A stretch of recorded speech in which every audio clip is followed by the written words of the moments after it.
Hello everyone, welcome to Entrepreneurs of Finland podcast. I'm April and today we're here in Inkuto and with our lovely guest, the first guest ever, Edem Abekey Taylor.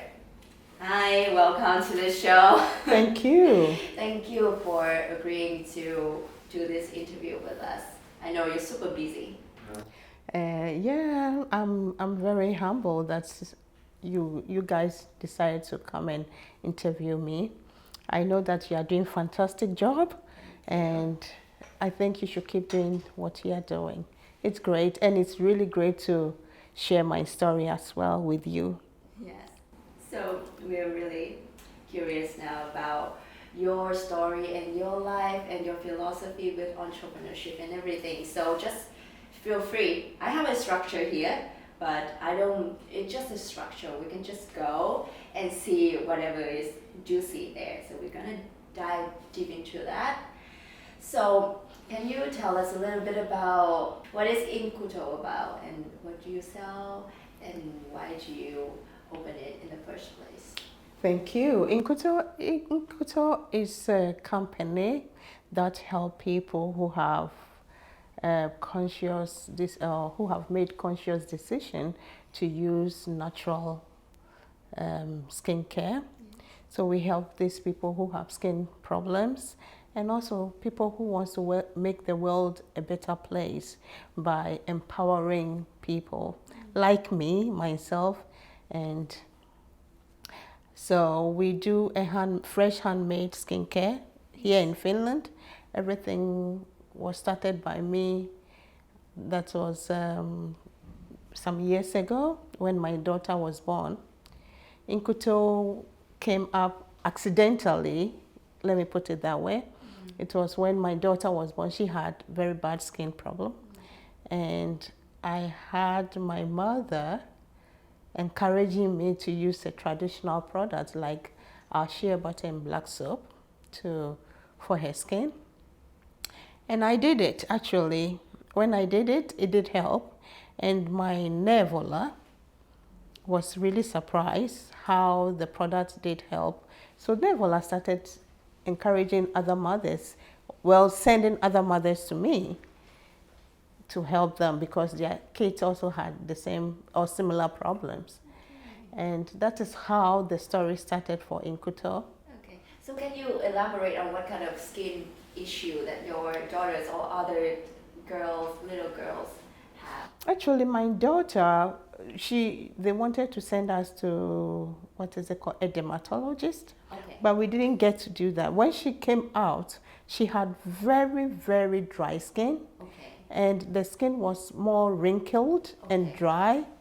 And actually, I was told at the maternity ward, that is where I had her, that she had some kind of atopic. But because they call it atopinen iho in Finnish. So eczema, some kind of skin issue, condition. So can I ask what kind of skin issue that your daughter had? My daughter, actually, when she came out with that kind of dry, wrinkle kind of skin, it was really bad. It did look like an old lady's skin, actually.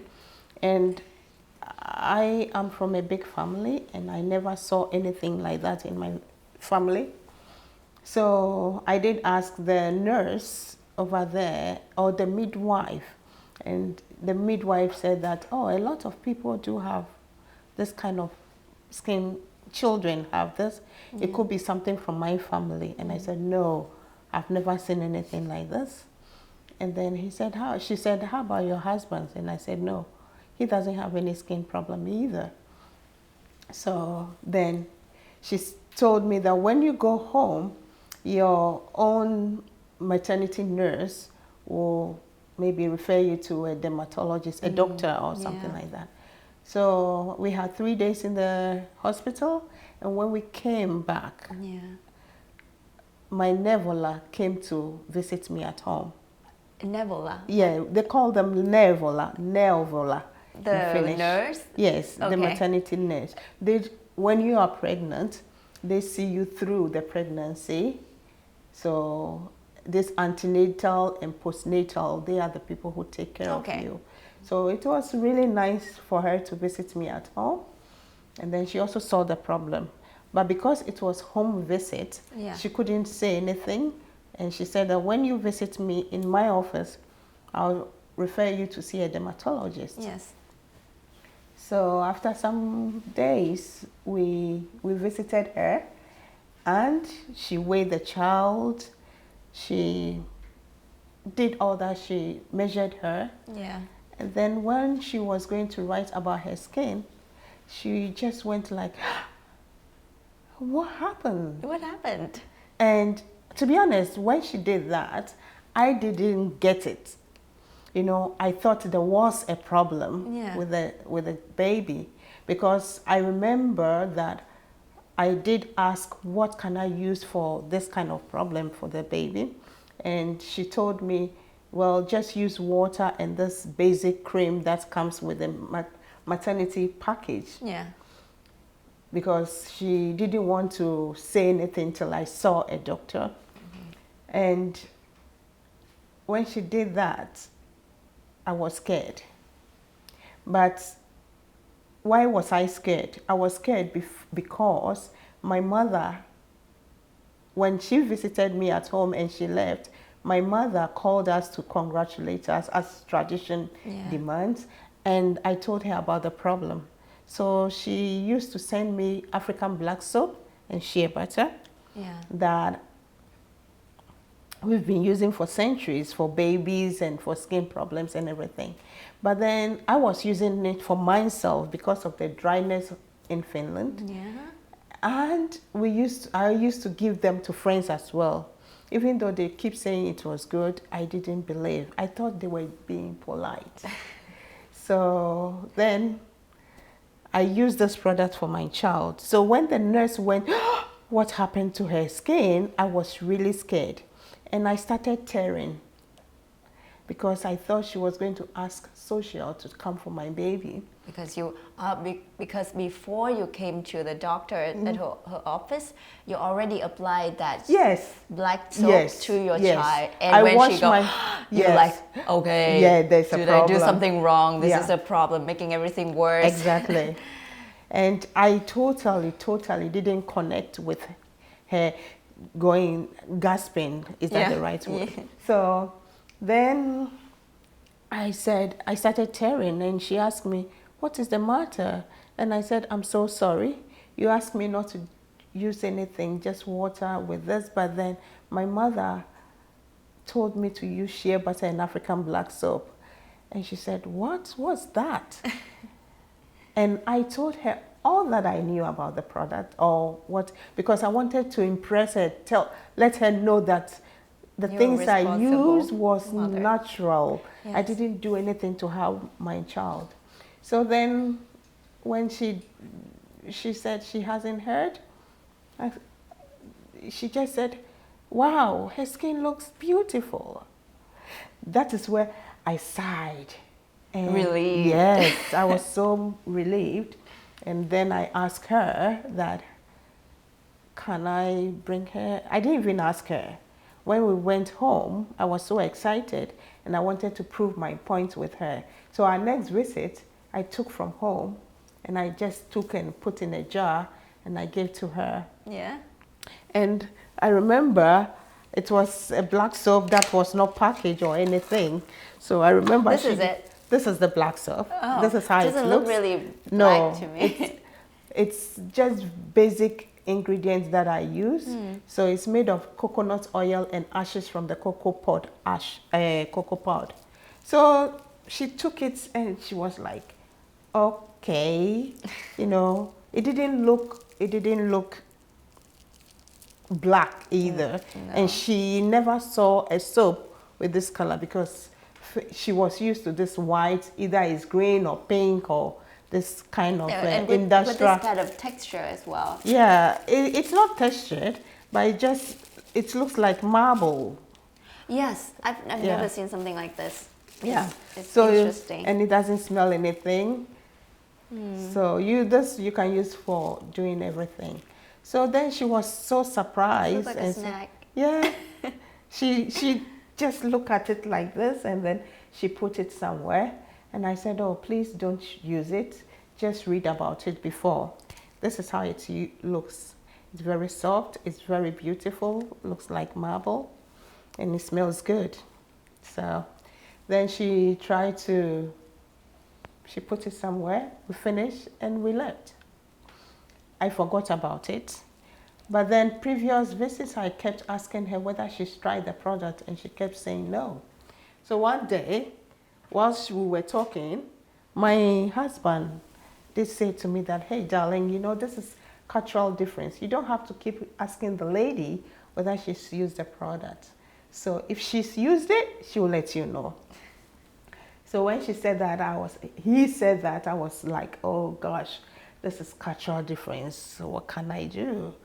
Then I left it.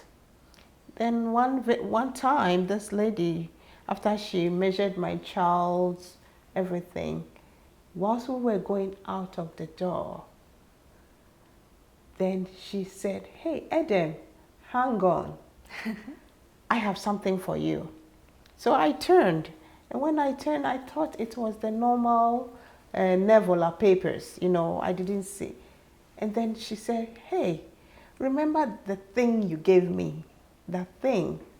I have read about it. I have tried it. I love it. I have to wash my hands after every patient. Mm-hmm. And my hands are dry and broken. I tried the thing you gave me, and it works. And my fiancé also have skin problem. And he has tried it, and we all love it. Where can I get more to buy? And can I recommend this to other mothers? Wow. There and then I just say yes. I didn't think about business or anything. But then when I went home, I started thinking, it's true. There's no place to buy this. I have to bring mine back from home. So I went to the shops. I didn't find anything. There was one product, but then it wasn't original. It was refined. And so then I realized that, no, there's a niche in the market. And then I have to start contacting my family from there. But this is cosmetics. So with the help of my husband, he said that, look, we have to find out how we can do this. Then we were connected to a friend who connected us to the customs laboratory, the head of the customs laboratory. And we had a meeting, and they gave me the information, what I should do, how I can go about things. And this is what brought me this far. It was quite an accident, but it was an accident because I am trained. I trained and worked as an automobile engineer. I was working with cars all the years that I was living back home. Yes. Till the day I sat on the plane and moved to Finland. I was working with cars. So my field was with the technical part of automobile, you know, and I loved it. But when I came to Finland, I think it was quite a short time, and I was quite frustrated because, yes, I didn't speak Finnish. I didn't know the culture. I didn't even notice that there was anything like cultural. You know, I just lived, you know, I just lived I just lived. Okay, so can we go back a little bit? Yeah. So, how long have you been here in Finland? So I was here the 9th of February, 2005. Wow, so it's already been 15 years. 15 years. Exactly. Wow, it's quite some time. Yeah. So before that, you were working as an automobile engineer in Ghana. Yeah. And you moved here. I moved here. Can I ask what kind of reason that brought you here to Finland? Well, I wanted to do my master's. I came here just to educate myself and go back. Yeah. And actually, I vowed. That's why they always say words are powerful. You have to be careful what you say. Careful what you wish for. Yes. I didn't know I'll be spending even a day over my visa. But when nature, the universe decide for us, we don't decide on our own. And here I am, stuck. Stuck? You saying that you're stuck? I'm stuck here. Of course, this is my home. Yeah. And I'm here to serve. So I'm stuck here and I'm serving, I'm giving what Mother Nature wants me to give. Okay. To the people of this land, you see. That is quite a turn of event, I should say. Yes. Yeah. I never dream I'll be doing something like this in my life. I did enjoy knocking on the metals and, it's making cars. Yeah, you feel good. The feeling is great. Hands down, and it's good. It was good. It was very well paid job. It was. What else can you ask for? Well, you never know then. So the universe brought you here. The universe brought me here. And what is your attitude towards what the plan has been laid out for you? Are you grateful, or you sometimes, what was your attitude at first then? Initially, to be honest, as most of immigrants face, first of all, you don't understand the language. No. I couldn't even get cleaning job because I didn't speak Finnish. Oh. And I was so mad. I always say that, look, back home, people clean my office and I even complain they don't clean well. And now I have to clean and they are using the language against me. That what has language got to do with cleaning? Yeah. I didn't understand. And so initially I was frustrated. But another thing, there was a twist. The twist was I met a Finnish guy, not in relationship, but we were going to the same church, and this guy was doing window cleaning. He just cleaned off shop windows. So when I met this guy, I did ask for a job, and he said to me that, look, I don't have enough job. And he asked whether I would clean windows before. In my country, we don't have windows like that kind of windows. So we don't clean this kind of glass windows. So no. I was like, no. But my husband went to buy all these things and taught me how to clean windows. So I got a job with this guy. And then I started encouraging this guy that, come on, I used to see people doing this renovation. And so I did push him to go and get a job there because there were so much windows on the building. And he did. We started getting a lot of job. And I could use one day to clean a whole building windows when they finish. So this guy became so interested in the kind of thing that I do. So he proposed that, would you like to become a partner in my business? And then initially I said, no, because I know what money can do. I know that I could see the future for the business. I said, look, I know we are going to do great. And when we become rich, there will be that kind of jealousy. So how about... We could touch on that a little bit, but you can finish the story. Yeah. So I just said that, oh no. But then what happened was I became a partner, and then I introduced another person into the business. Yeah. And then they kicked me out. Oh no. And we also had some offices that we were cleaning, that I was cleaning in a way. And when they kicked me out, because the other side of the business was so big, they decided to drop all the offices.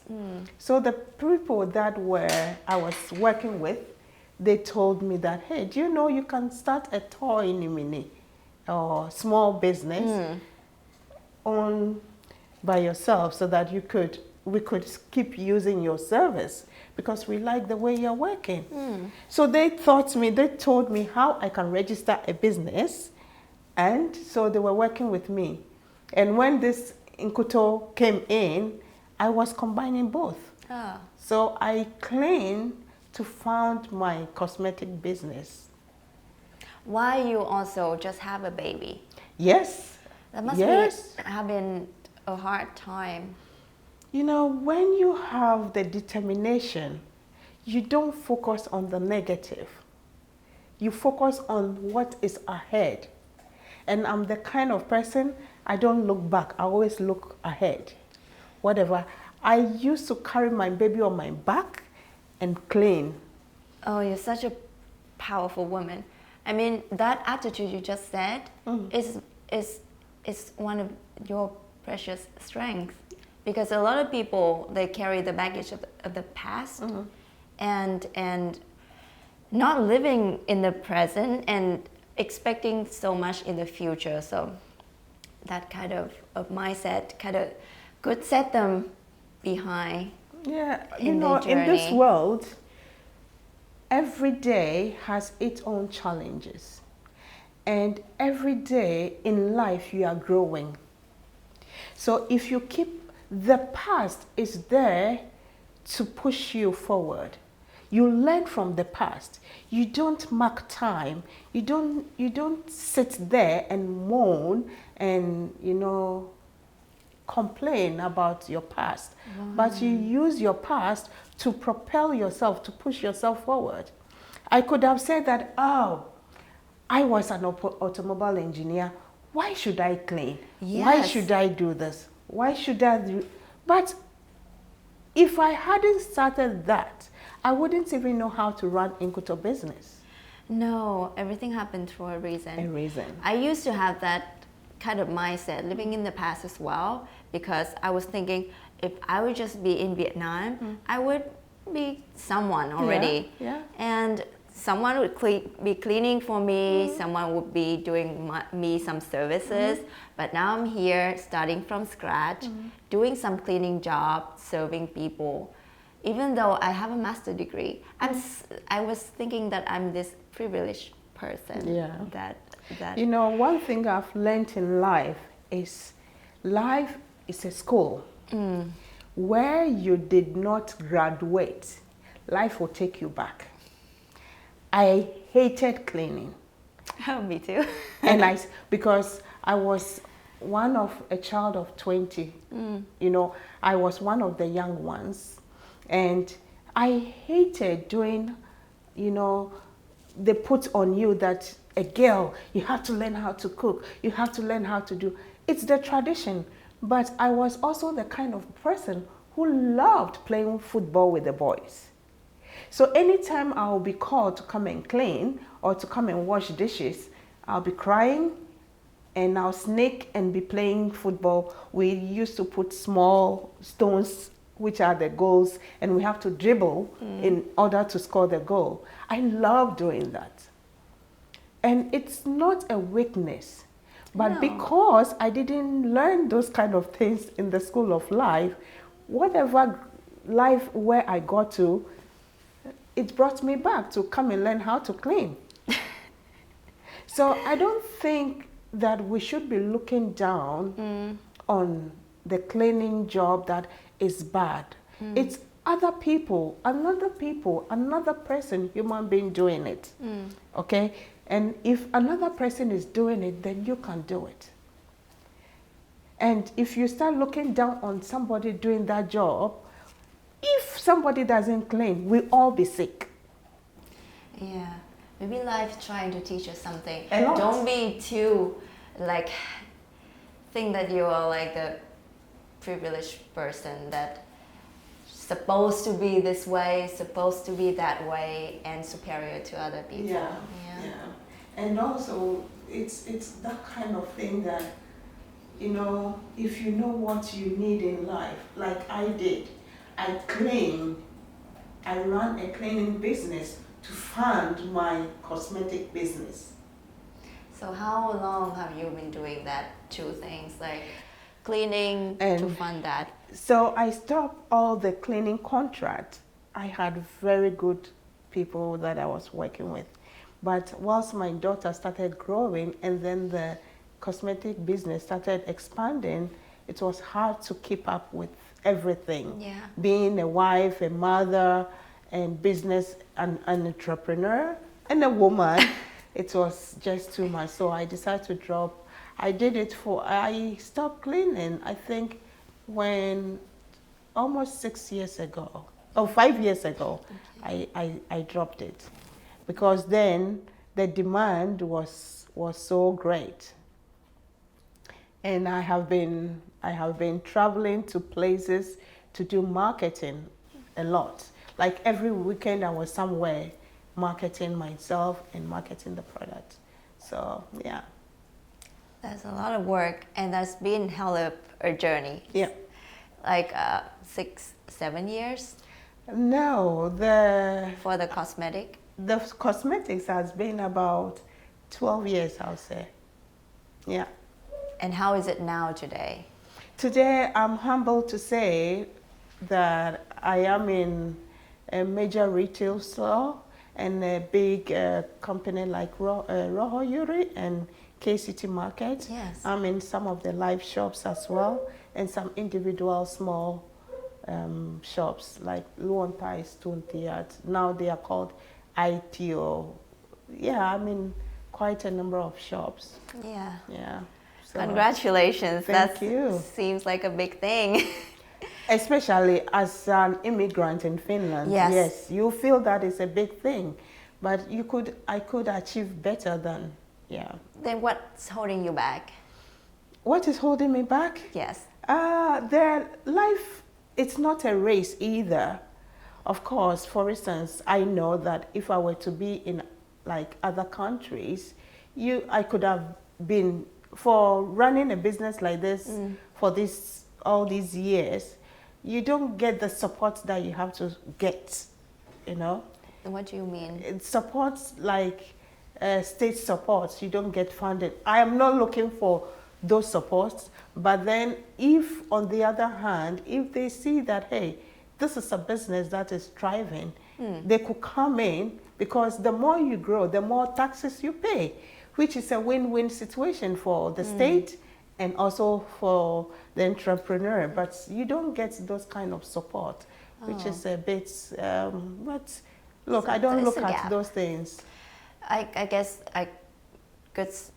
I never thought about it in that way that you said, because Finland has always been this nation where they support entrepreneurship and support the people that want to open their own business. But yeah, if they have grown their business to a certain level, then what's next? Yeah. What the states have to do to help this businesses thrive even more, then yeah. Actually, to be honest, Finland is it's a very good state or country to start a business. Of course, I haven't been to other countries. I don't speak very good Finnish. I'm not fluent. But if I'm here, then there is the support from the individuals. If it comes to state, you have to forget about the state. Because the state encourages you to start a business. But when you start, you are left on your own. But then it's also depending on you as an individual. You don't start something looking forward for somebody to help you. Yeah. I am doing this that I want to help people, not people helping me.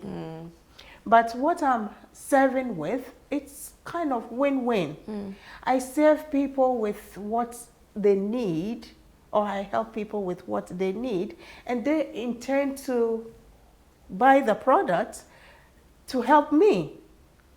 And the women, the widows that I am empowering, I believe in empowerment.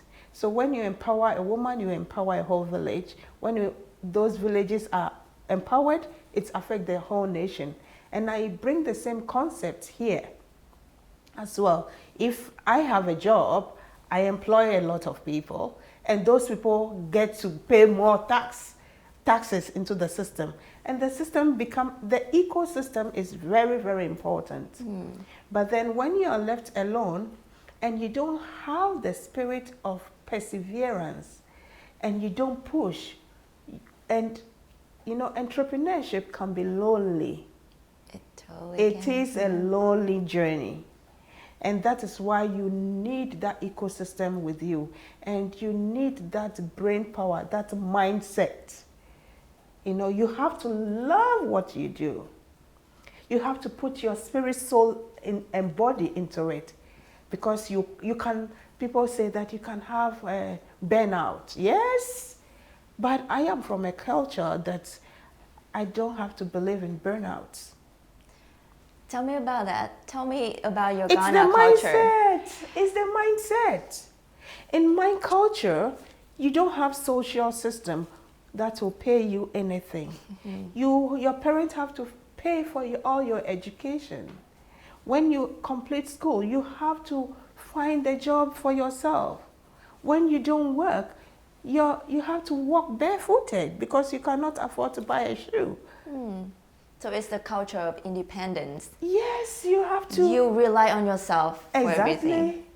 So you bring that mindset here, which helps you on your entrepreneurship journey. Maybe. You be very independent. Because it's quite hard. And lonely, as you said. Yeah.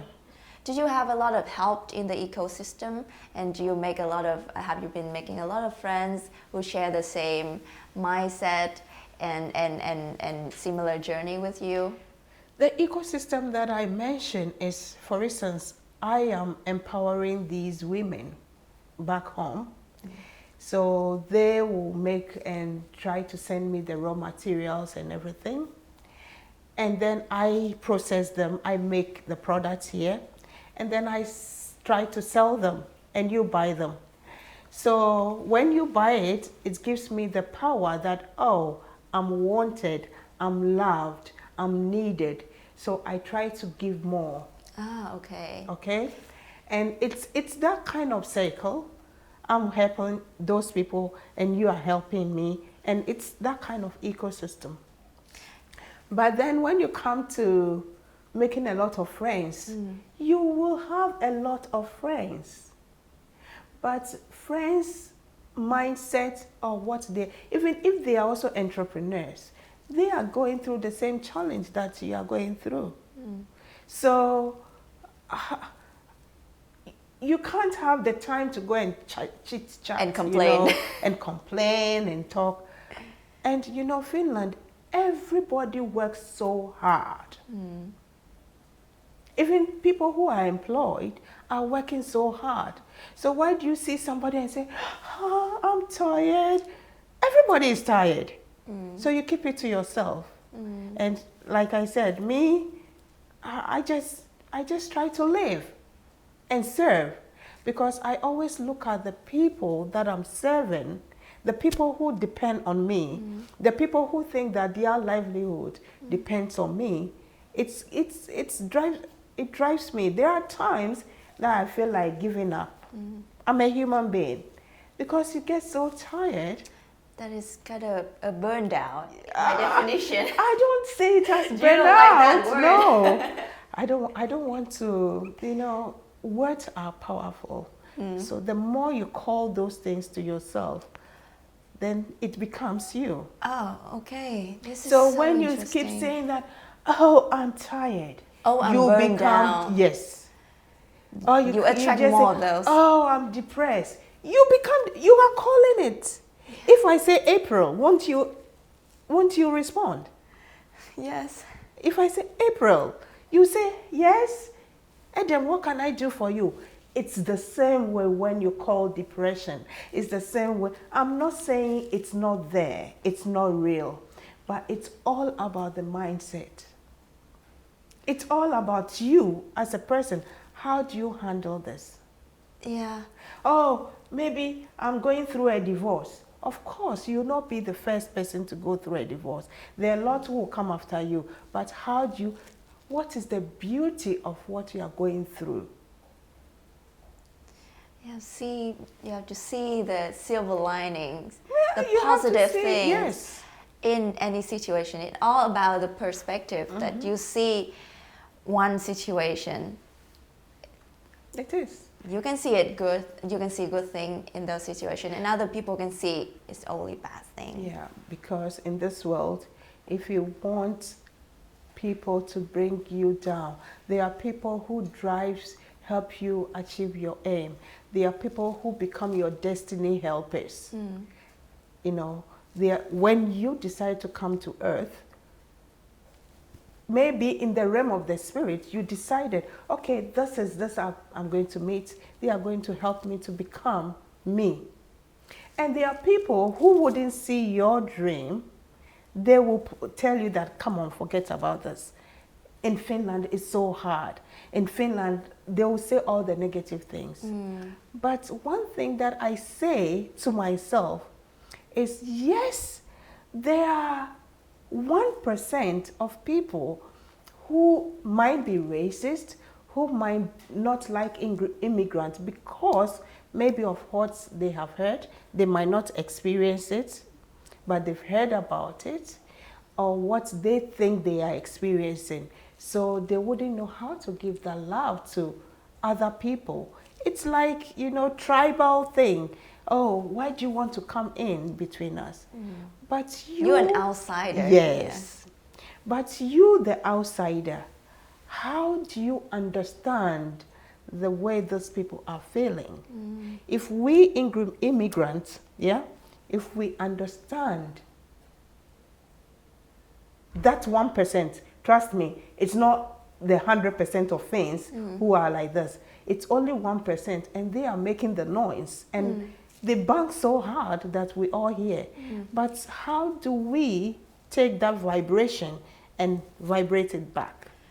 Oh, it's all about mindset again. If you see those people and you think, oh no, these people represent the whole nation and they are hostile towards me, and I should be all defensive and be hostile back, then it's just bring everyone down. Yeah.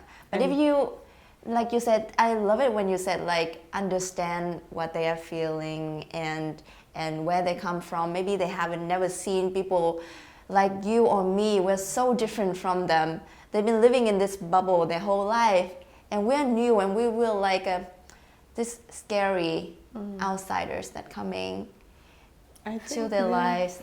For us then we can understand. Yeah, for us coming, there should be a reason why we all decide, or the universe brought us here. We all have different reasons for coming. But then the reason for coming should be the main focus, you know. So if you are here to serve, if you are here to give, I am here to give. I am here to serve. So I don't really mind what.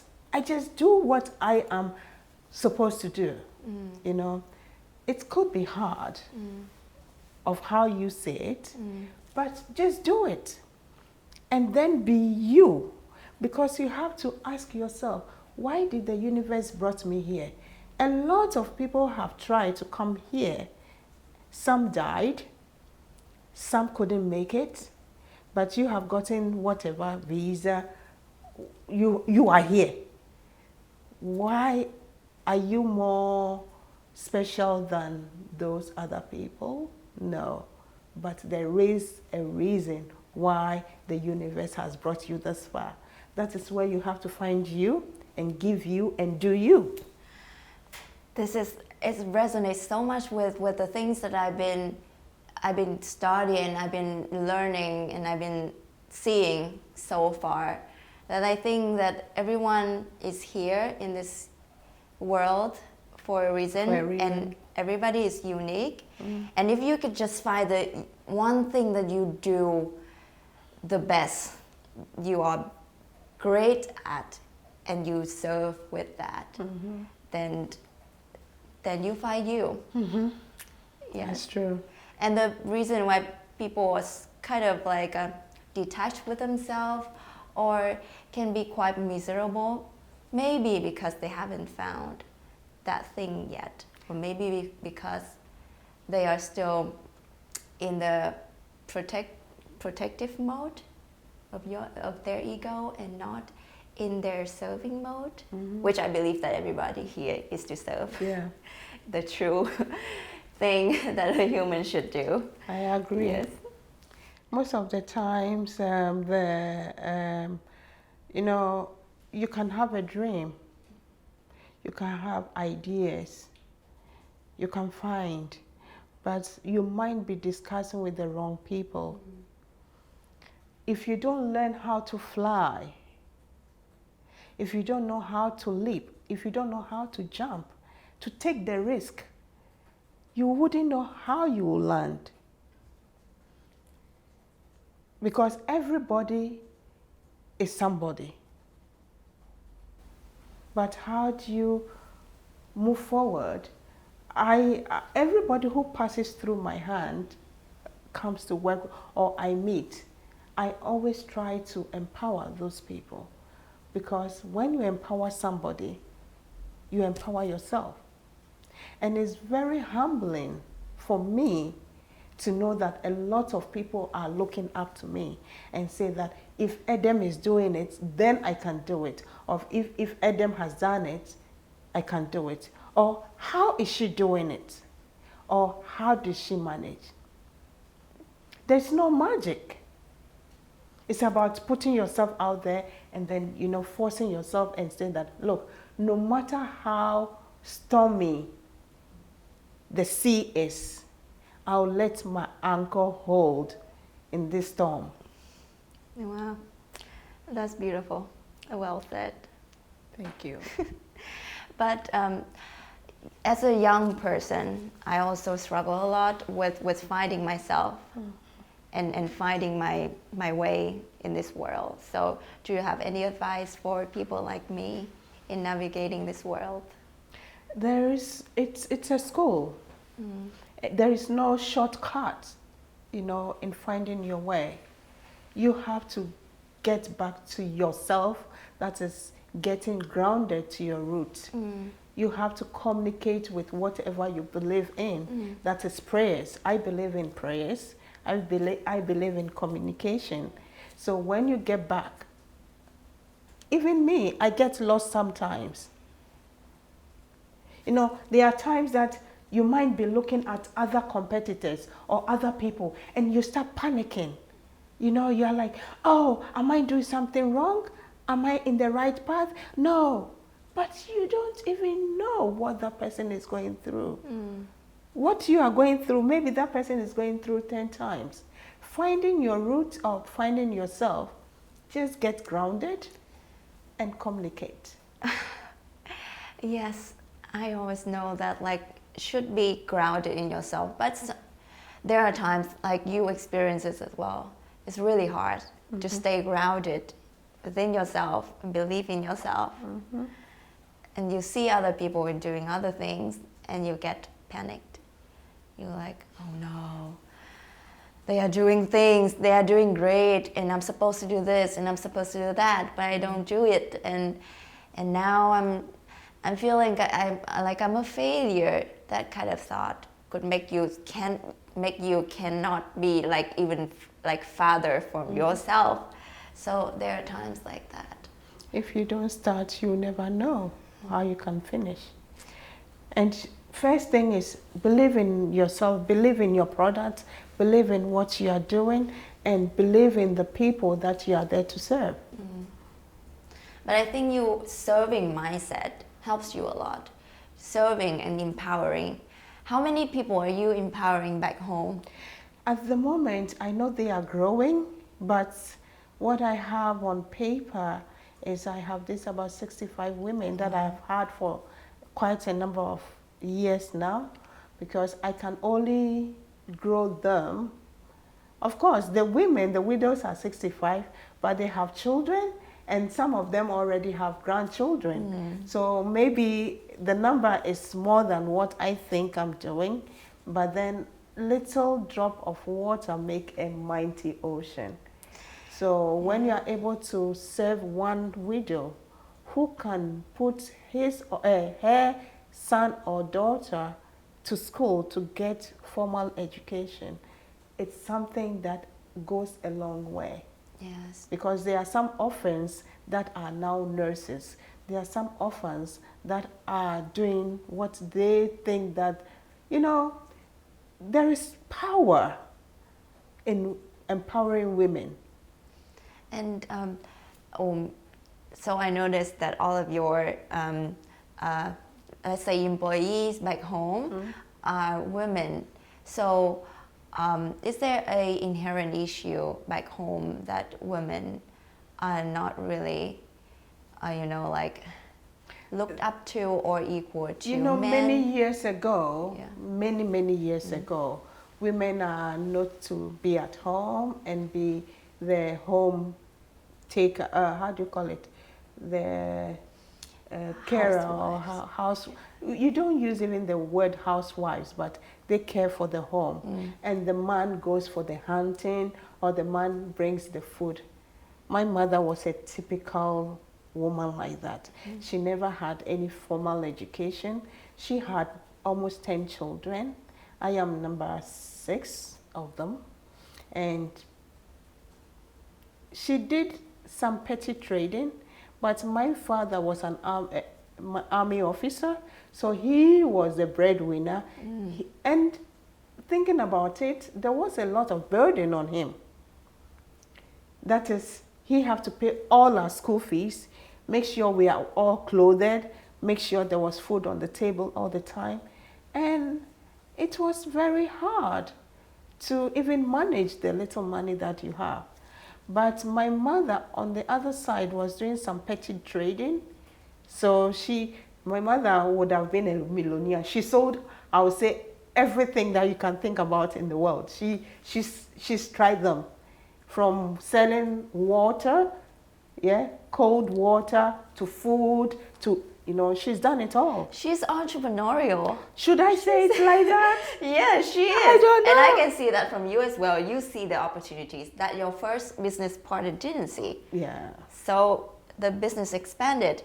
And then from the kind of seemingly accident that you had when you had a baby, then you make it into this business. Oh, okay. Then I'll say thank you, Mommy. It's quite safe to say that entrepreneurial it's one trait that passed down from your mom to you. And actually in Ghana, it's more like there are thousands of women who own their own businesses. It's something that it becomes, I remember when I was a child, I used to, like when my mothers were selling, of course I did have stepmothers as well.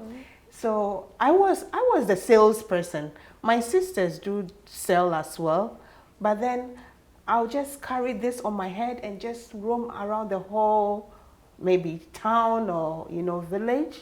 I was born in the city, so, but, the whole, and try to sell. Because we were doing door-to-door sales. So you got your training when you were young already. Yes, so, and I don't remember going out to sell and bringing the stuff. I always sell everything. Oh, you're a good one. I didn't know how I did it though. But it was something that, I learned. Maybe, like you said, I haven't thought about it. And I never saw myself as an entrepreneur or never saw myself as owning a business. I always detect and find opportunities, but it takes the heart to...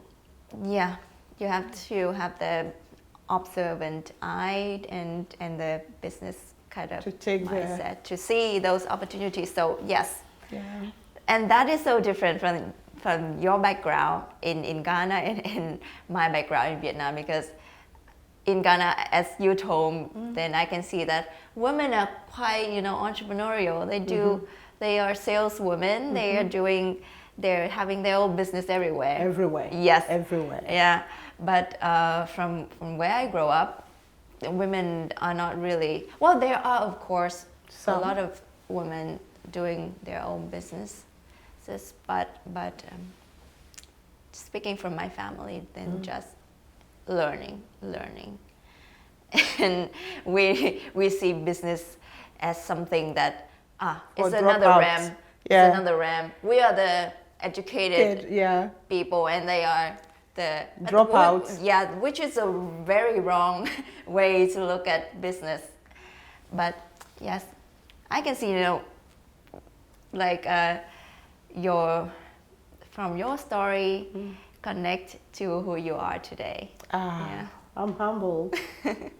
Let's talk something about your journey. So, is any hard lesson learned the hard way that you have had? Yes, with business, you learn every day the hard lessons and what have you. It's every day that you learn them, because there are times that maybe you talk too much that you are not supposed to say. You end up saying too much of things that you are not supposed to say, that comes back to haunt you or bite you. There are things that if I could turn the clock backwards, I would have taken my Finnish language very seriously. Even though I did, I'm not so good with, my tongue doesn't roll so easily. I did attend a lot of school, but I think my focus was more like developing the business than, because I said, I had this mindset that, oh, isn't it because of work that we are going to learn Finnish anyway? So why don't I work, you know? And even when I was doing my Finnish courses, I had this double mentality. So if I have the chance to turn the clock backwards, I would have practiced all the things that I learned very, very well. And it would have been a good opportunity for me, because I don't really flow. Of course, I speak something, but I wish I could just, you know, rattle it and be good. Yes, that is a very practical advice for us young people. Like if you decided to live in this country, better learn the language well. But on the other hand, look, I always say to every immigrant, when you learn the language, you are not learning it for Finns. Language is a tool. It's for you. You can do whatever you want to do when you understand somebody else's language. Of course. Now, you and I are communicating because we think we speak English or we understand what we are saying. But then if we didn't understand ourselves, how would we communicate? So it all boils down to understand who you are. Yes. And language is just the tool. Do it for yourself. Yes, it's for you. It's not for anybody. It's not for the government. Of course not. No. It's not for anybody. It's for you. Yes. Because you live here. And on the other hand, if you can, could you believe, after living here for 15 years, I go to the shop and I still can't simply find the things that I'm looking for. I have to ask. It's frustrating. It is. And my kids, I remember my 5-year-old boy said to me, "Mommy, you have to go to Finnish school. You don't speak any Finnish." You know? Yeah. And I said to him, "Yes, you are right. I have been to school, but Mommy is just not good at languages." And it's even bad for me as a mother to tell my 5-year-old that I'm not good at something. You don't say that, because what you say, you attract. If you think you're not good at languages, then you just attracting bad languages acquisition to yourself. And you are telling the child that, oh, there's no point pushing yourself because I'm not good anyway. You just bad. Exactly. Yeah. And so after saying that, I just said, I shoot myself in the head. I was like, oh shit. Yeah. I shouldn't have said this. So, no, but you learn. Yeah. With children, I think you learn every day. Of course. Of course. They teach you. No, they don't. My kids tell me that we don't speak Finnish with you because you are not a Finn. Oh. So. Ouch. So they don't speak. Now you got the motivation. Just now, how to manage the time. Yeah. Because I can see that you have a lot of work. Yeah. right now? I do try. It's all about planning. It's all about focusing and determination. Yes. You know what you are supposed to do. You know what, you just go at it and do it. There's nothing like waiting. So it's all about planning and scheduling and knowing what you have to do, when and how. And you don't keep creeping in unnecessary chat, people who will just come and sit down with you and, the waste of time. Yes, you don't call them aimless, but people who don't see the same dream as you, you just focus. Focus is the thing. Beautiful. Yeah, you just have to focus in life. There's so many beautifully said wisdom that you just provided us today. So thank you very much. Thank you. I think our listener could have like dozens of pieces of wisdom from you today. So again, thank you. Thank you. And where could we find you online? At the moment, I'm on Facebook. I have a website as well. I'm on Instagram and I'm on LinkedIn as well. Okay, so can you tell us the handle, for example, on Facebook? Is it Inkuto Natural Skin Inkuto Care? Natural Skin Care. Well, we put it in the link down below. You have to find it. Yeah. And maybe on Instagram, what is the @ Inkuto?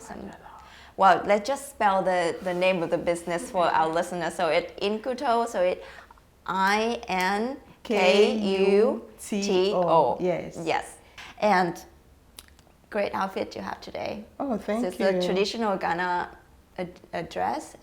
No, actually, yes. As you can see here, all the fabrics are from Ghana.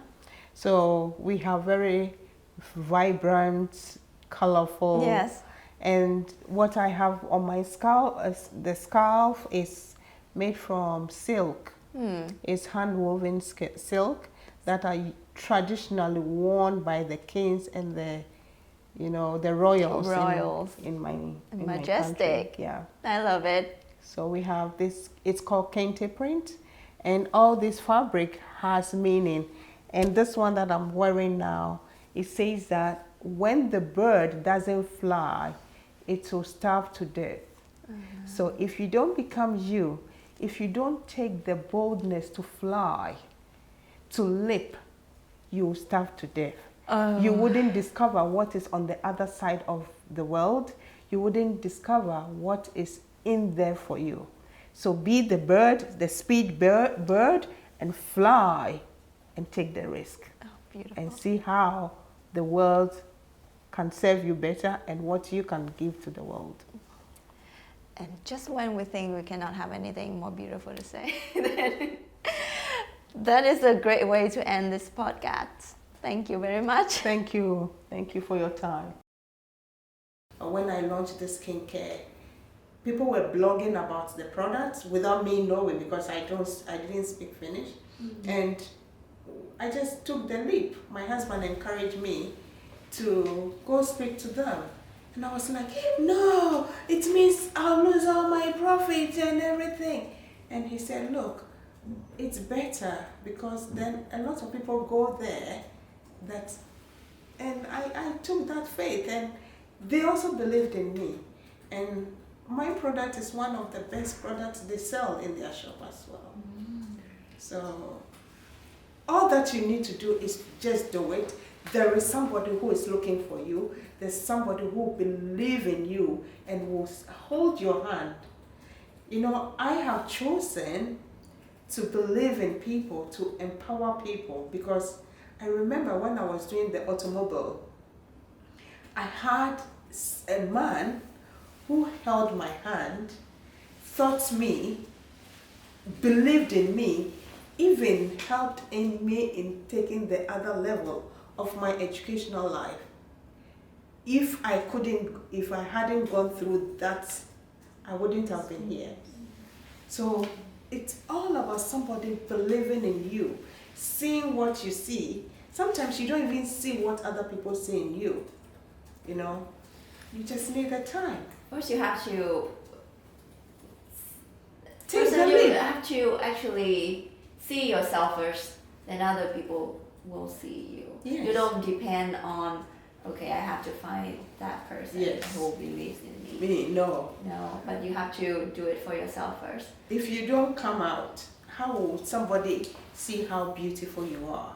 So first, you put yourself out You there. have to put yourself out. Then there's gonna be people who come to Yes. you, who believes in you, Exactly. and come to you and help Exactly. you.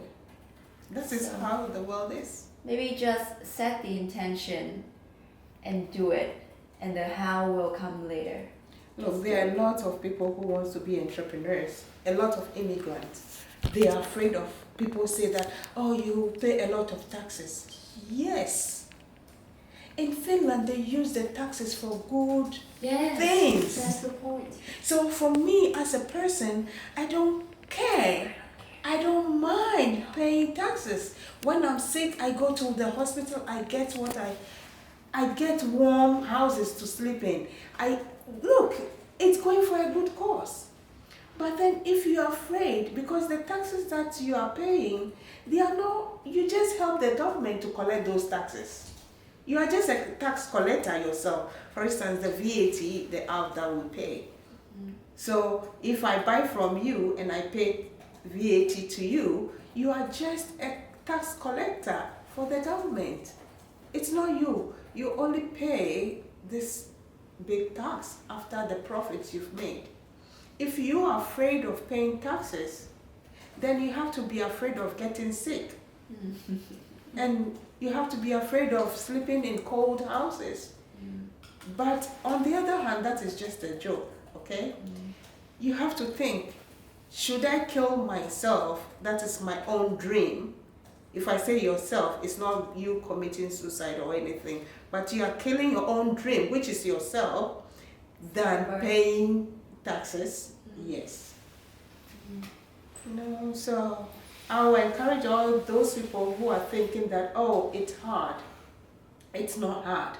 Finland helps. Finnish people trust and believe in people who try, and they will help you, because they have brought me this far.